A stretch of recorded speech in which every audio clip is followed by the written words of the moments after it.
say, for instance, the so-called authoritative newspaper in Holland, the Financial Daily, Financieel Dagblad, published an opinion where they say that it's time now to stop what's going on in the Central Bank of Curacao and St. Martin. Central Bank of Curacao and St. Martin is dysfunctional because there was a major fraud of an insurance company in Holland, and that fraud extended itself all the way to Curacao, where all the revenues of that company has been embezzled in front of our own eyes. Well, ladies and gentlemen, I can tell you that, as they correctly stated, it is an insurance company in Holland. It's called the so-called HDI Heerling. So it falls under supervision of the Dutch Central Bank and not the Central Bank of Curacao and St. Martin. And it refers to a case that happened in 2008 and with a subsidiary in Aruba. So it doesn't have anything to do with us. It doesn't have anything to do with Curacao or St. Martin.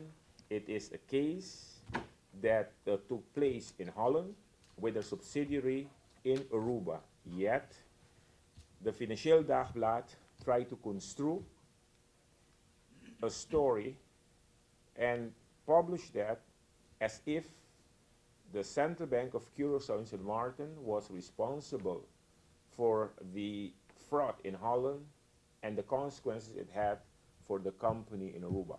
So it's just to show you how false this statement is, and all that has been recently published, I will detail to you that all of them are just lies and fabrication.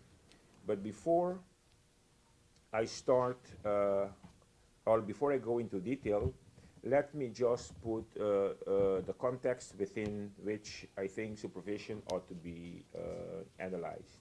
As you know, not only here, but everywhere we have seen that supervision, at least a supervision where there is no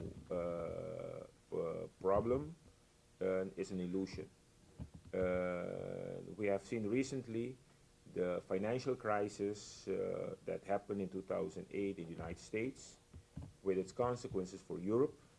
And afterwards, we have seen cases where big banks in the United States, we all remember Lehman Brothers, Washington Mutual, Countrywide Financial, Bear Stearns, and in Holland there were also many bank crises where banks as Texeira de Matos, Tilburgse Hypotheekbank, DSB Bank, and others went under.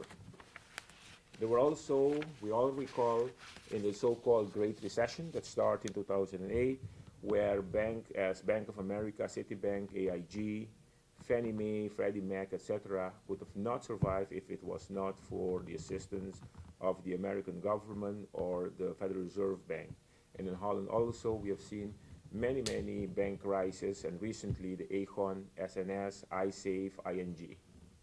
And despite that, we have seen that worldwide, since 2008, there were many bank crises in the world, and even countries and jurisdictions like Holland that pretend to have the best supervision in the world, and oftentimes think that they can teach us what supervision is all about. I can tell you for the last 30 years, during the period which I had the honor to serve as president of the central bank, we did not have any bank crisis in Curacao or St. Martin. So our track record is clear, and despite the country, despite all the attempts that are being made, try to portray as if our supervision is not good, I mean, our record indicates the contrary. So we have proven that we are serious about our supervision, and despite all the crises worldwide, it did not have any consequences for our banks or pension funds or insurance company because of the supervision we have been exercising on the financial sector. But what have we done with what has happened?